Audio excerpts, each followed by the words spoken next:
Hello everyone, my name is Larry Glusman and welcome to my course Install and Configure DHCP with Windows Server 2019. I'm a network administrator at a nonprofit in Rockford, Illinois. I've been in the IT field for over 25 years, starting as a salesperson selling DOS-based computers with 5.25-inch floppy drives. DHCP allows you to control the IPs assigned to your devices, along with configuring several options, like your gateway and DNS servers, for example. In this course, I'm going to teach you everything you need to know to install and maintain DHCP on your Windows Server 2019 network.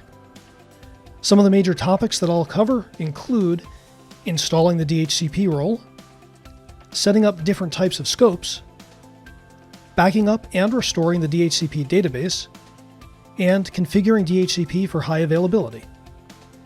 By the end of this course, you'll know how to install and manage DHCP on Windows Server 2019. Before beginning the course, you should be familiar with Windows Server and basic PowerShell use. I hope you'll join me on this journey to learn how to use DHCP with the Install and Configure DHCP with Windows Server 2019 course at Pluralsight.